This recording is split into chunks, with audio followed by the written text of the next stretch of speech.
antsiragna Tanomasina, Tanomeva. Ito agnatrehany raza mazafy ny tany antena.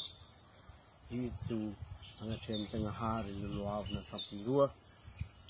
Ndeto zaho, Tsabojizara Zolikidiri Mpanomponaro. Magnaja ary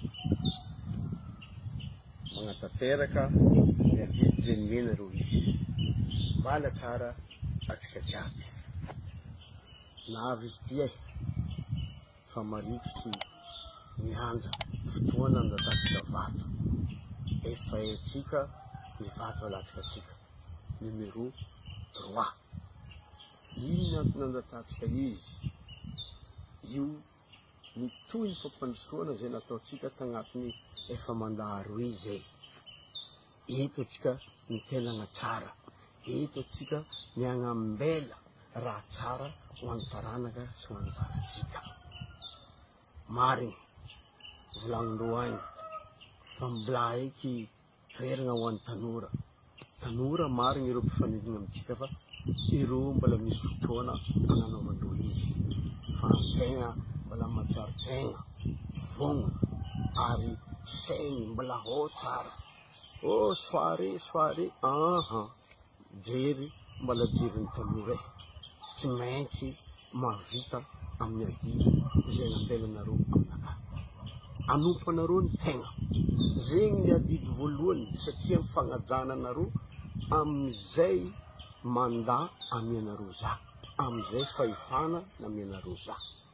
Ke ino raha andeha ataotsika io amin'ny troisième mandat ty? Ito fanambara. Hitanareo era Madagasikara, resaka jiro, resaka rano. Fa tsika ty tsara fa volagna. Reo gnivognivo agny fo volagnin-dreo, zegny hoe ie. Ke agnatin'ny programme tsika agny misy raha jiaby zegny. Ny ranomasiny ho atao rano fisotro madio.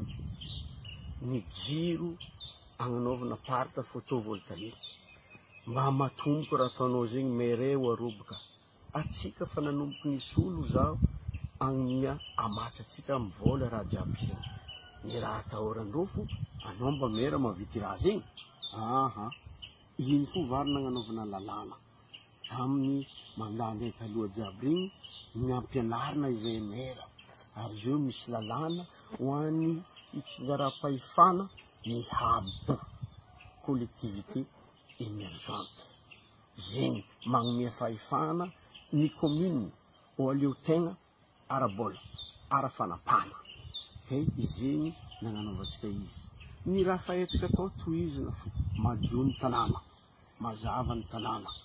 Ny tomobily fa tsy mividy pièce maro loatra fa manomboky tsara ny famoizizana hita amin'ny tanàna andratiky. Ke ito zaho ampodiko ndraiky za mpanomponareo mbola vogno karaha antenambala tanora teo hoe vognona mandrikarefa. Ke fidio numéro 3 amin'ny robia 11 décembre 2024. Magnatena anareo tegna alaiko nareo tsara nagnadiso izay fotoana zay. Avia mifidy fa azambelan'ny sasany ny aneo ny hevitry agnaty lohanao. Izy ty Tigo Meva.